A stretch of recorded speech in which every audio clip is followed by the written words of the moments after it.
Voici un hommage à l'histoire du rock'n'roll au cinéma. Hey, sister, what do you call that exercise you get? Rock and roll, brother, and we're rocking tonight. Rockin' on Tuesday, Wednesday, Thursday, rockin' on Friday, Saturday, Sunday.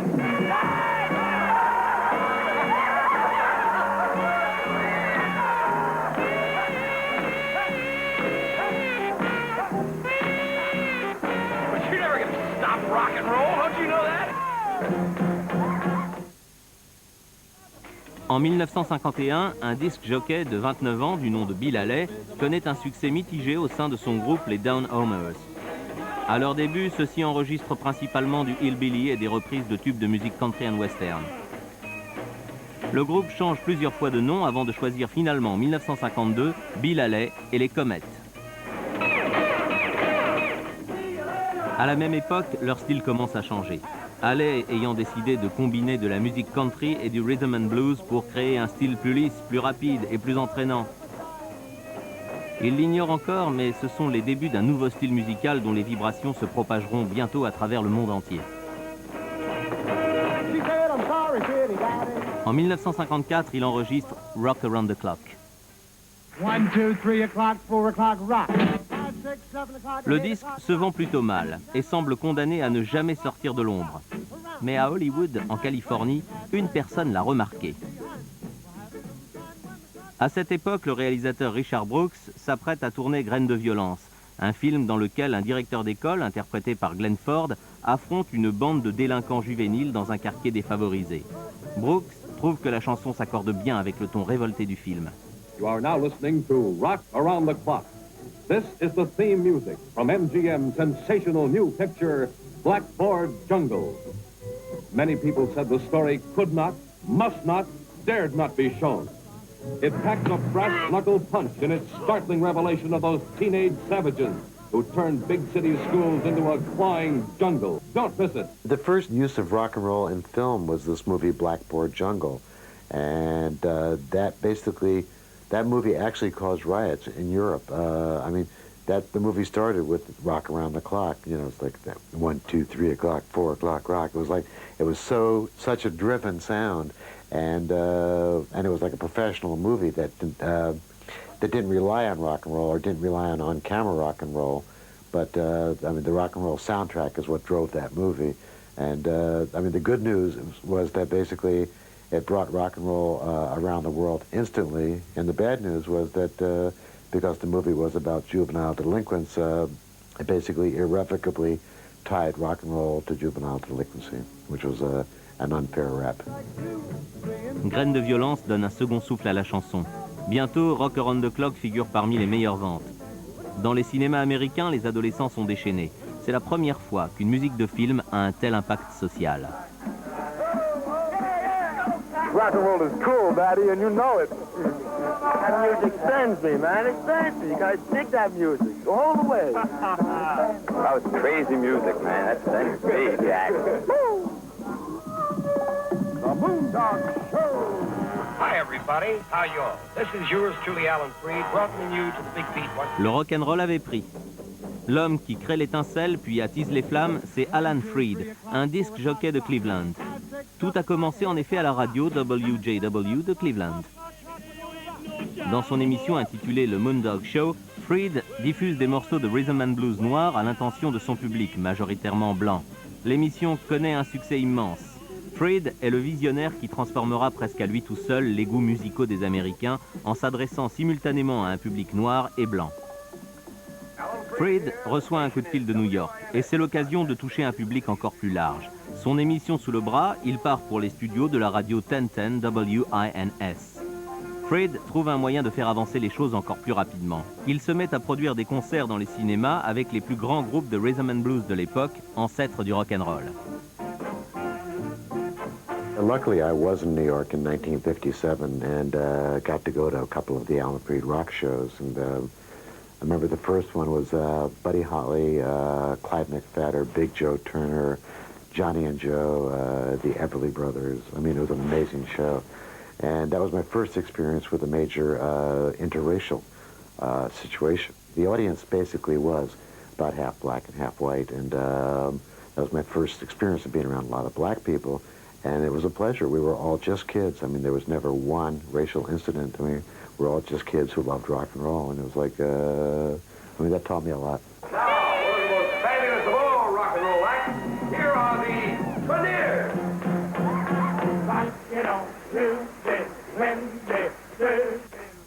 Ces concerts sont les premiers pas d'Alan Freed en direction d'Hollywood, où il brise les règles du genre en mettant en scène dans un même film des groupes de musiciens noirs et blancs. Une véritable révolution en 1956.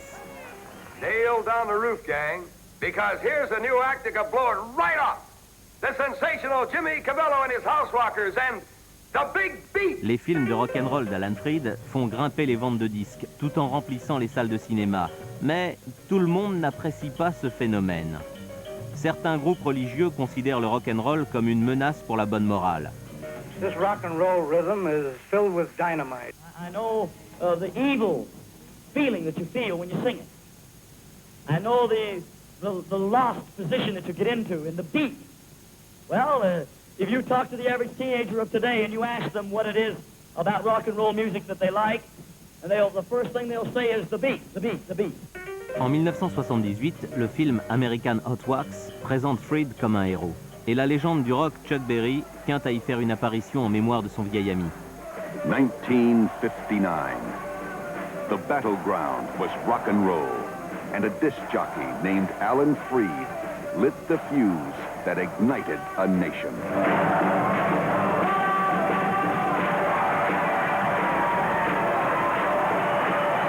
Well, you just can't stand to watch a bunch of kids have a good time, can you?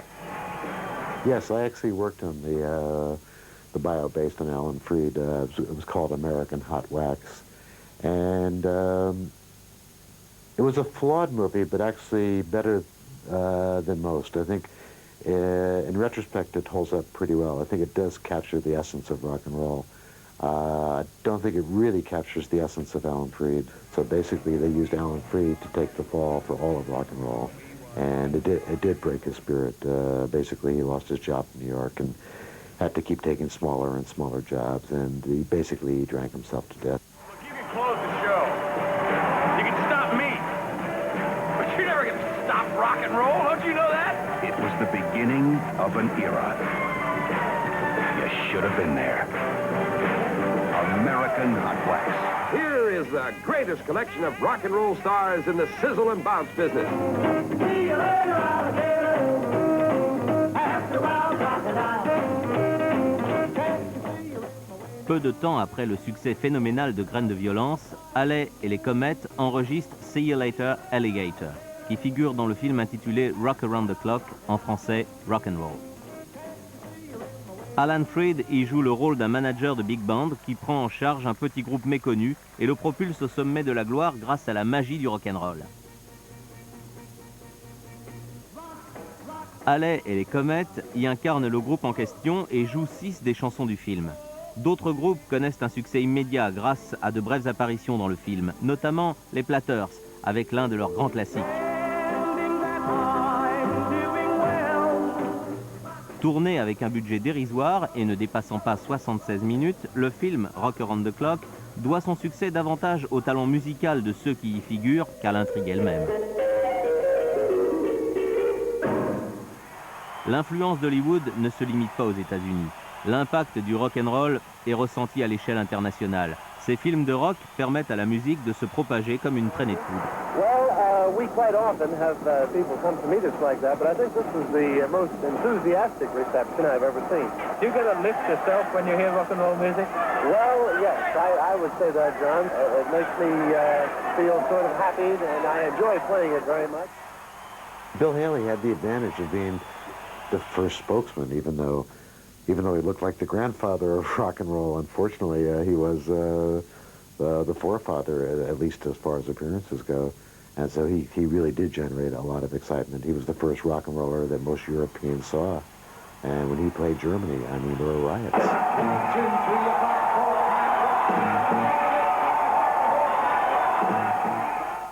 Le rock'n'roll est le défouloir que tous les adolescents attendaient. C'est un moyen pour eux de s'exprimer et d'oublier leur frustration.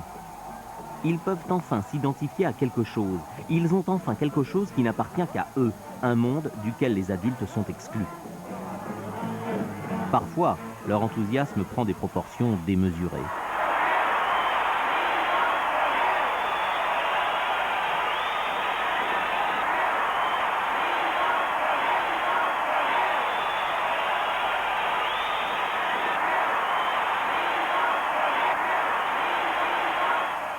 En 1957, Freed et Haley font de nouveau équipe à l'occasion d'un film intitulé Don't Knock the Rock, en français Rock Cocktail, mettant en scène le talent du flamboyant Little Richard.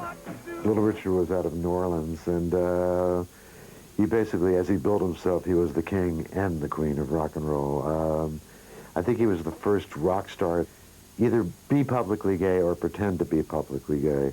And when I interviewed him years ago, he said that basically that way he felt he wouldn't be as much of a threat to young America if they thought, here, this crazy black man was not really after your daughter, I don't know if being after your son was any better, particularly.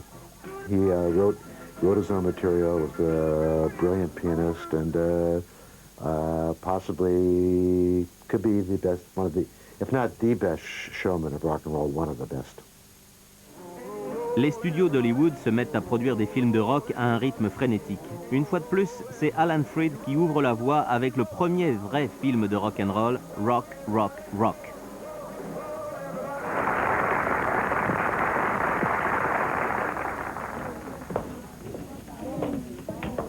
Is Tommy taking you to the school prom? He hasn't asked me yet. He will. I sure hope I find someone as nice as Tommy. Oh, you'll meet him someday. Well, I hope it's before the prom. Are you in love with Tommy? Well, I never had a sweetheart. La future star Tuesday Welt fait ses débuts en chantant en playback une chanson de Connie Francis. Someday he'll know you love him so. Say, I almost forgot to tell you. Be sure and watch Alan Freed's television program tomorrow night. I never miss it. What's going to be on tomorrow night? A surprise. And here it is, Alan Freed's Rock and Roll Party. And here he is in person, Alan Freed. Hello, everybody. How y'all? Welcome to our Rock and Roll Jubilee of Stars. And here we go to rockin' with Waylon Tenenbaum, Freddie Mitchell, and the Rock and Roll Boogie. Here we go. As bad as the rock movies are, thank God at least people like Frankie Lyman were captured live. Frankie Lyman, a 13-year-old youngster with a great way with the song, and the Teenagers. Baby, baby, how I want you. Baby, baby, how I need you. Baby, baby, you're the only one. 2, 3, 4. Une autre star du rock fait des apparitions régulières dans les films d'adolescents. C'est le légendaire Chuck Berry. The thing that was pure genius about Chuck is that he could write teenage music without it being black or white. And so when he would write about teenage America, it was what Chuck did single-handedly is the same thing that Motown did later. It was music for teenage America, not for black America, not for white America. All the cats wanna dance with sweet little sexy.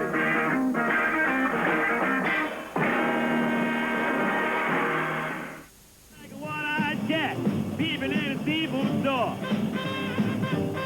I can look at you, baby, there you ain't no child no more. Le patriarche du rock, Big Joe Turner, est déjà une grande star du rhythm and blues avec de nombreux tubes à son actif. Mais les écrans d'Hollywood lui permettent de conquérir un public encore plus large. À l'âge de 40 ans, Big Joe devient une star du rock.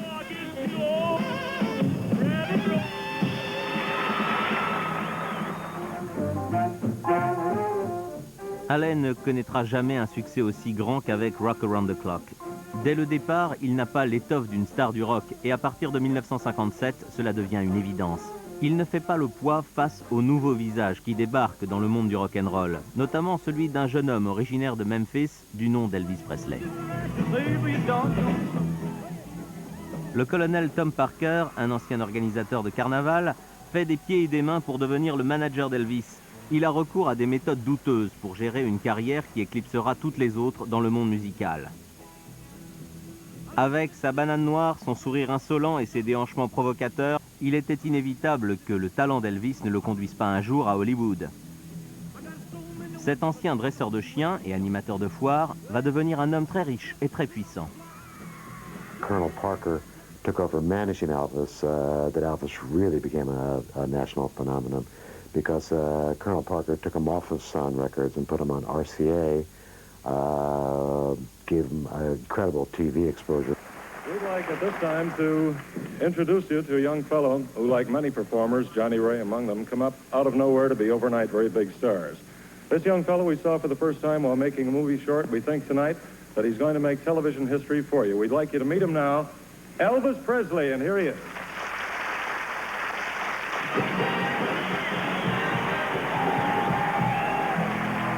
Well, get out of that kitchen and rattle those pots and pans. Get out of that kitchen and rattle those pots and pans. Elvis fait une entrée fracassante, s'époumonant sur Shake, Rattle and Roll devant un public à la fois ébahi et fasciné. This was the essence of rock and roll.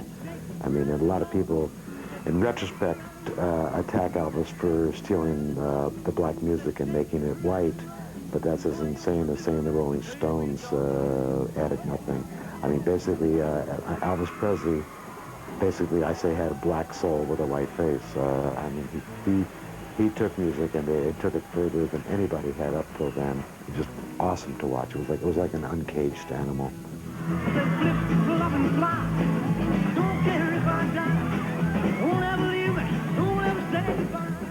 3 mois à peine après sa première apparition télévisuelle, Elvis bat tous les records de vente de disques et représente 50% du chiffre d'affaires de la compagnie RCA.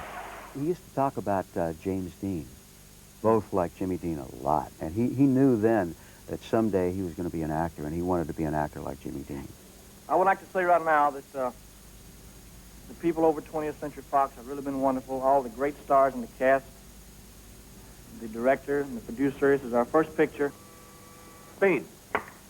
Action. We're gonna move to a better home. Well, there's a hole in the roof where the rain pours in. A hole in the floor where it runs right out again.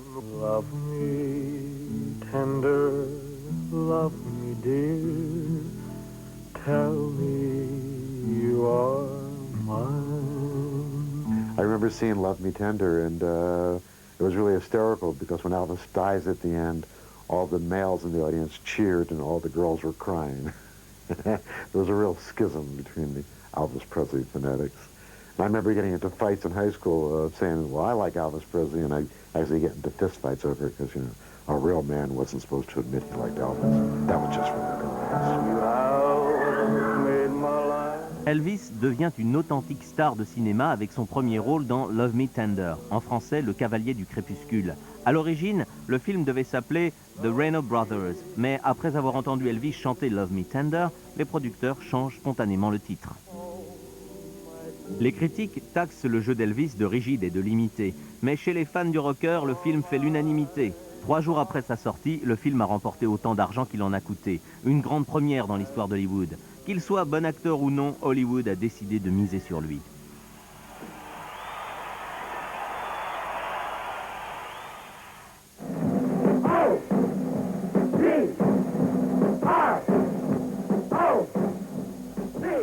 À cette époque, tout le monde cherche à tirer profit de la fièvre du rock'n'roll. Des films comme Rock Baby Rocket vantent les mérites de nouveaux talents et s'efforcent de montrer autant de groupes que possible.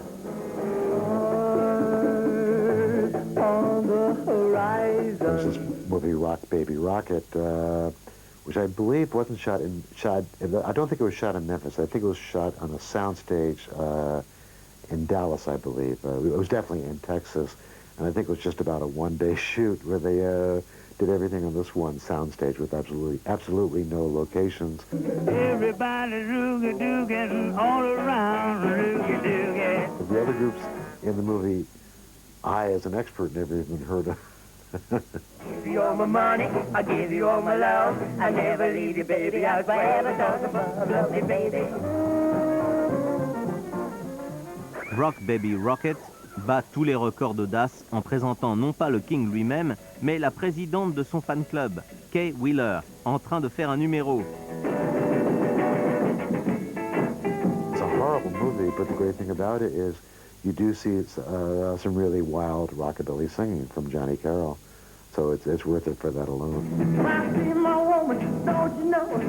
She's the one house, go, go, go, go. Heard about my baby, she's a sweet rocky mama, Rock and roll has got to go. And go it does at KWK. We're all through playing rock and roll records. This week is record-breaking week here at KWK.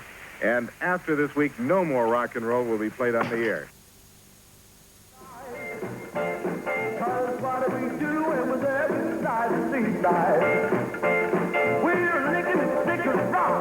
Le futur écrivain Jackie Collins, ici en robe noire, succombe elle aussi au virus du rock'n'roll. Bien avant que les Beatles n'entrent en scène à Liverpool, les Anglais se servent déjà du cinéma pour lancer les stars montantes du rock. Des groupes comme celui de Tony Crombie et ses Rockers ont recours au grand écran. Rock and roll really was indigenous to America. Basically, the Brits and the French tried to compete. Like the French had this guy Johnny Hallyday, who was supposed to be the French Elvis Presley, but I mean the music just didn't hold up. And the Brits would come up with people like Cliff Richards or Tommy Steele, and basically they were just poor copies. The British were too reserved. They didn't have the magnetism, the incredible. I think that what made America great with rock and roll was that mixture of black and white, and I think the Brits were just too white, and I think the music was showed in the fact that it was much too vanilla, and it wasn't until the poor Brits, like the ones from Liverpool, came along in the early to mid '60s, that when you had like a John Lennon and you know, these people that were from a more impoverished background that grew up on American black records, that the Brits really started showing their own. À l'étranger, comme aux États-Unis, Hollywood continue de produire à la chaîne des films à petit budget, faisant la promotion des derniers groupes à la mode. Bien que le public finisse par se lasser des intrigues stéréotypées de ces films, une chose les pousse à en redemander, leur passion pour le rock'n'roll. Le maître des séries B, Roger Corman, profite lui aussi de la manne du rock'n'roll pour réaliser Rock All Night et le tout aussi kitsch Carnival Rock. In a carnival rockin' with the most casual of rock and roll cats.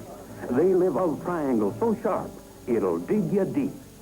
Has it a show? It's a teenage box, and everybody's all go, ooh, I've been watching you real good, kid.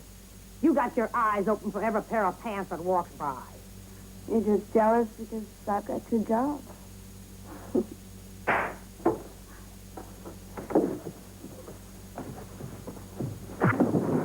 The outspokenest, realest facts of life.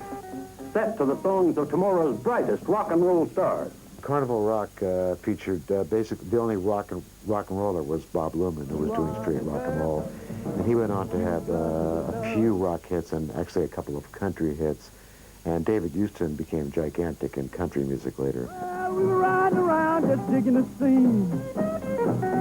I says, come on, baby, let's have some fun. You know, darling, you're my only one. Boy. It's a fire with runaway suspense. I'll have your heart before the sun comes up. Whoa, whoa, Elvis revient à l'écran en 1957 dans Loving You, Amour frénétique. Une fois de plus, ses talents d'acteur sont contestés, mais personne ne peut nier sa force de conviction lorsqu'il entame fougueusement un morceau de rock'n'roll.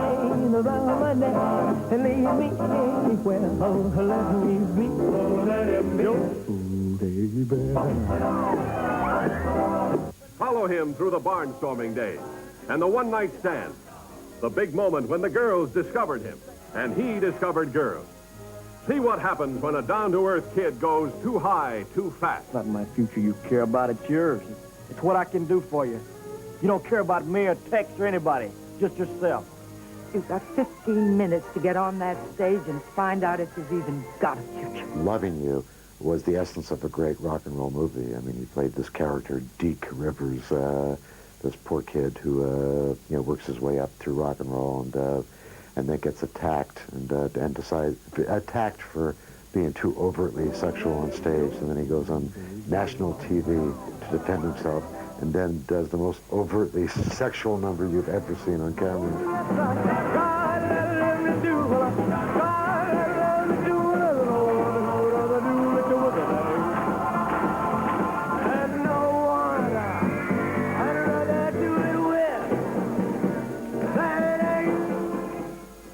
The most charismatic, the most magical individual I've ever seen, both off-screen, off-stage, and on stage, on screen.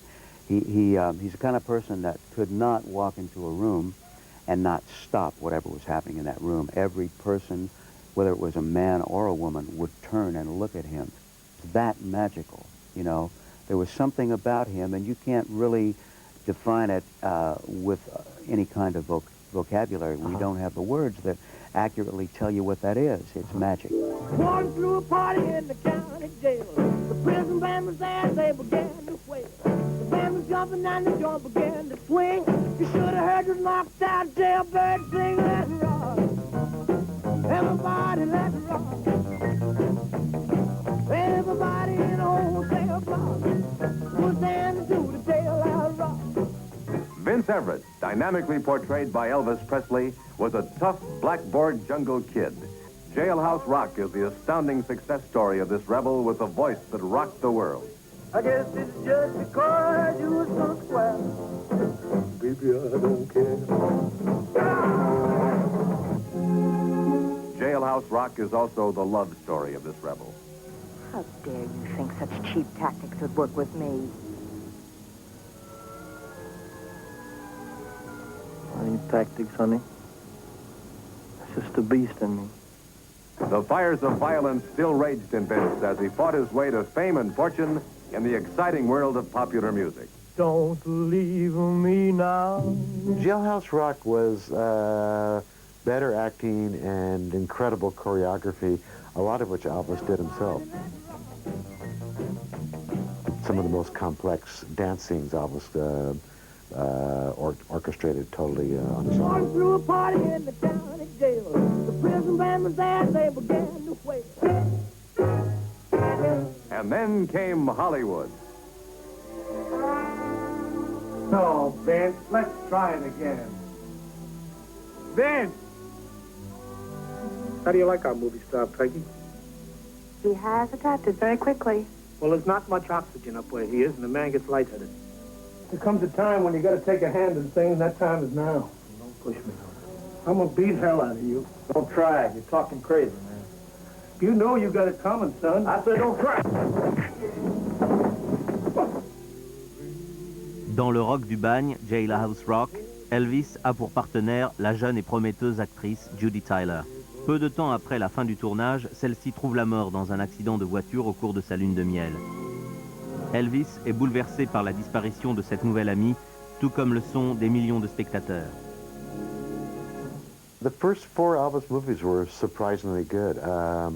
Love Me Tender, and then Loving You, and then Jailhouse Rock, and then King Creole. King Creole was his best acting by far, probably the best he did in his entire career. King Creole, bagarre au King Creole, est considéré comme l'un des meilleurs films d'Elvis. Il lui permet de faire enfin ses preuves en tant qu'acteur et de montrer qu'il est davantage qu'un chanteur de rock'n'roll.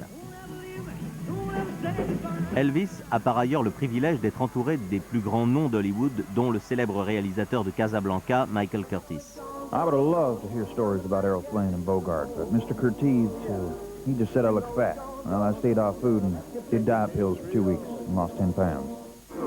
Ronnie, what are you doing here with this man? How'd you get into this?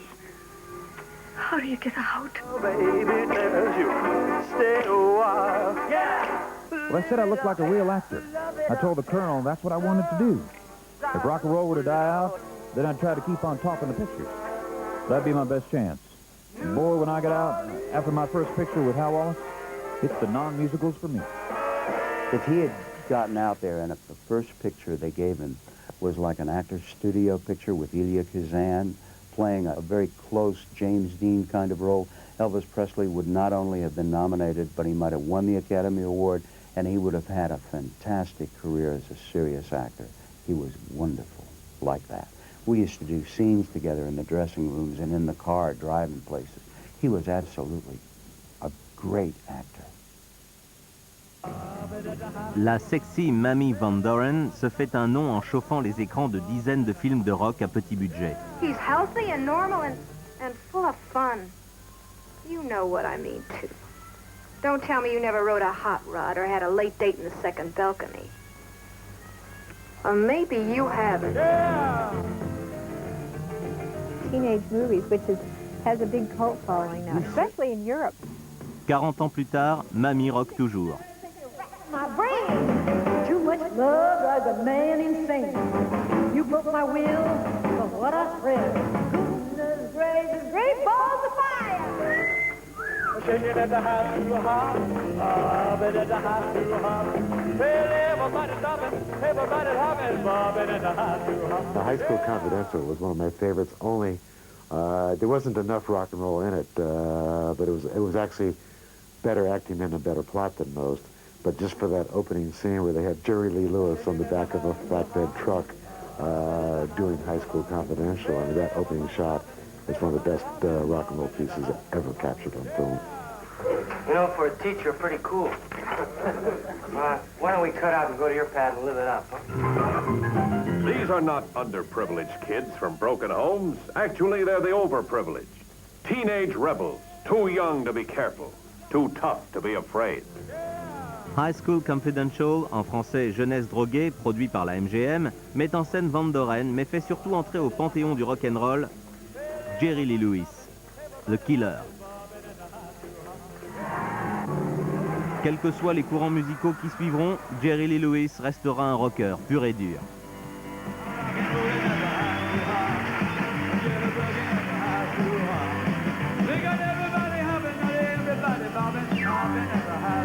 The key thing with Jerry Lee is to see any footage on him from any point of his career.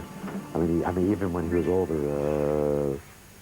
As Jerry Lee boasts, he says, I'm one of the all-time great stylists, like Al Jolson, like Hank Williams. He said, I can take any song and make it mine, and he did. His interpretation was always pure killer, pure Jerry Lee.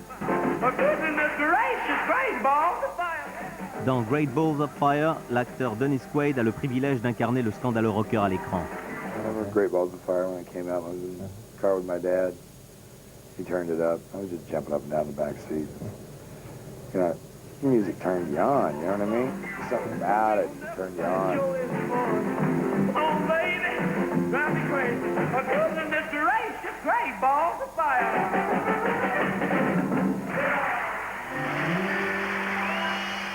I had never met Dennis prior to the movie a year and a half ago when I met him. And he's a fantastic young man. He has to be a hard-working physically. He's got to be in there. And brainy-wise, too. He's a great man. He's done this movie. I didn't think they could do it. I didn't think it would ever be done. My first responsibility was that Jerry Lee was doing this role. I wanted to get it as right as I can, try to get to the heart of him. The music is what this movie is about, and it's really what Jerry. You can't separate the two of them.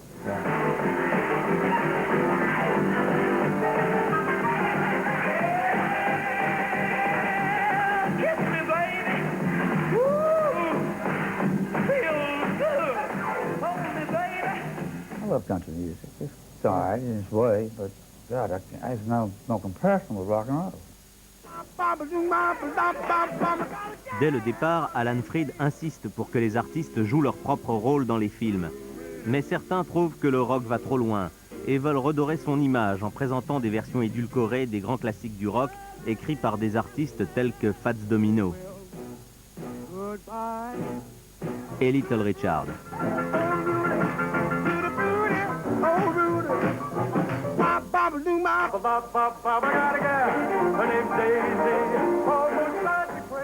Pat Boone built his entire career on covering black records just when they started to hit. And like if you play his version of Tutti Frutti next to Little Richard's, I mean, it's ludicrous. I didn't want to record songs like Tutti Frutti and other songs like that don't make a lot of sense, you know, but the recording director went out, thank goodness. He told me to go ahead and do it because it was going to be a hit.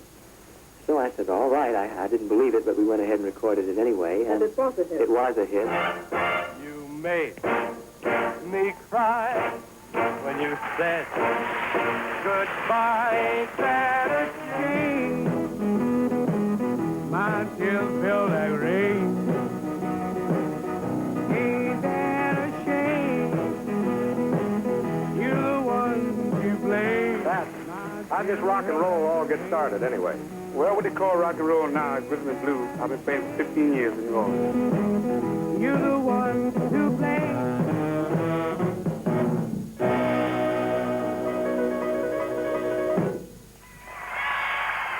Ladies and gentlemen, the legendary Fats Domino. How did you feel when other white folk were doing your hits? Were you complimented, or did you think that was bad, like when Pat Boone did it, or Ricky Nelson? Or did you find that as a compliment? I think it was great. Des idoles de la jeunesse comme Ricky Nelson s'efforcent de donner aux chansons un air plus sage, ce qui a pour effet de doubler aussi bien leur propre vente que celle des artistes originaux. Some of the early TV shows, if you watch the Ozzie and Harriet show, the Ricky Nelson appearances, no matter what you think about Ricky, that was good rock and roll. I mean, and that was the first rock and roll that came into our homes on a regular basis. I'm gonna run right by your side for you, pretty baby, I'd even die on one. All my life I've been waiting, and there'll be no hesitating, no boy. When you're with me, oh boy, I thought the world could say that you were meant for me. Buddy was great in person, and a lot of us identified with Buddy more than most, because Buddy was not a good-looking man and wore thick glasses, and in fact, the glasses were his trademark. So a lot of us, not exactly good-looking teenagers, identified more with a Buddy Holly than with an Elvis Presley, because, yeah, maybe we could be a Buddy Holly, but there was no way on God's earth we could be an Elvis Presley. La courte vie de Buddy Holly fait l'objet d'un film, The Buddy Holly Story, avec Gary Busey dans le rôle titre. Busey va même jusqu'à réenregistrer les chansons sur la musique de Buddy. The town thinks he's ordinary. His parents think he's wasting his time. Admit, Buddy, we've been mighty patient. His friends think he's crazy. What am I going to do with you? But Buddy's got something a lot of people want. It's called genius.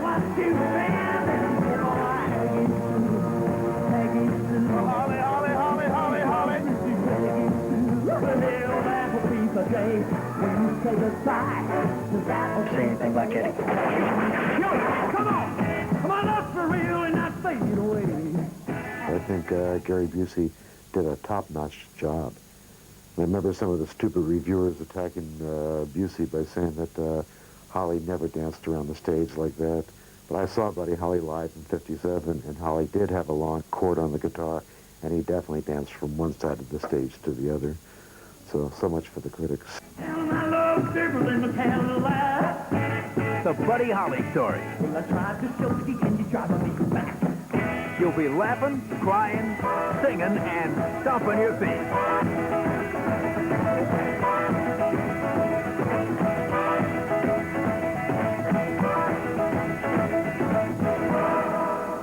Rock and roll almost died in the late 50s. You had a number of simultaneous disasters. Buddy Holly got killed in the plane wreck. Elvis Presley got drafted in '58 and taken off the market for 2 years. Little Richard was on a plane flight and the plane almost crashed, and so he got so scared he saw God and quit rock and roll and became a preacher. So all this was happening simultaneously. Buddy Holly, Richie Valens, alors âgé de 17 ans, et J.P. Richardson, connu sous le nom de Big Bopper, sont en tournée dans le Middle West lorsque leur avion s'écrase dans un champ de maïs de l'Iowa. Aucun d'entre eux n'en réchappe. Beaucoup considèrent que le 3 février 1959, la musique est morte. I didn't want to go to school that day. I mean, it was like a relative died to me. It was like I didn't really know who the Big Bopper or Richie Valens, but Buddy Holly was. Yeah, maybe because I saw him as a kid. And plus the great records. I mean, Buddy Holly really was one of a kind as a musician, as a producer, as a songwriter. Le coup fatal survient le jour où Alan Freed et Dick Clark sont interrogés dans le cadre de l'enquête sur l'affaire des dessous de table. You will recall that Congressman Bennett and I insisted that Dick Clark be called here and let's stop talking to the peanut disc jockeys and get the big boy. I have mentioned to them again and again, and now in public and under oath, I have never taken payola. We came to a mutual dissolvement of the contract, WNEW and myself. What about the payola charges? What payola charges? Well, that are rife in the industry right now. Have you ever taken payola? No, I have not. It was a matter of your personal integrity, I think you said? Correct. Do you really think there's room for personal integrity in the rock and roll business the way it's going? Why not? I hear virtually every disc jockey took money to play records. It was a very common practice, and there was not really a law against it per se. And when when the government was trying to attack rock and roll, they figured this is a way to attack it by exposing this semi-illegal practice. Tandis que le rock'n'roll connaît des moments difficiles, Jerry Lee Lewis scandalise le monde entier en épousant sa cousine, alors âgée de 14 ans. Oh, is that so? Yes, we had a very nice time, and the people treated us real nice. He made the mistake of marrying his 14-year-old first cousin. The industry couldn't accept, so basically his records were totally blacklisted after that. Here was the great threat. I mean, here was all the stuff they accused rock and roll of. I mean, how degenerate can you be? And Jerry Lee answered that question. When were you married? Pardon? When were you married? Well, we leave our personal questions out of this, sir. All right, well, good luck. Dès l'instant où Elvis se rase la tête et rejoint l'armée, le rock'n'roll connaît un sérieux déclin. Il semble alors que les prédictions des conservateurs et des hommes d'église se réalisent. Le rock'n'roll est immoral et ne durera pas. La question est de savoir si Hollywood et le monde du spectacle vont tourner le dos au rock'n'roll et chercher une voie plus sûre, ou bien continuer à rocker. There's a lot of arguments about people who were the father of rock and roll. I have never, ever claimed that title. Somebody said to me, turning that question slightly, what would you want to be remembered as having done in your life? I've done a lot of things I've been very proud of, and I've done some things I'm not so proud of. But I would like it to be remembered in the music annals as when this birth of the new music was there and this generation that was called teenagers was around and rock and roll was born, I assisted it to deliver it. 1, 2, 3 o'clock, 4 o'clock, rock. 5, 6, 7 o'clock, 8 o'clock, rock. 9, 10, 11 o'clock, 12 o'clock, rock. We're going to rock around the clock tonight. Put your glad rags on. Join me on. Rock and roll is a river of music, which has absorbed many streams. Rhythm and blues, jazz, ragtime, cowboy songs, country songs, folk songs, all have contributed greatly to the big beat. Rock, rock, rock, rock.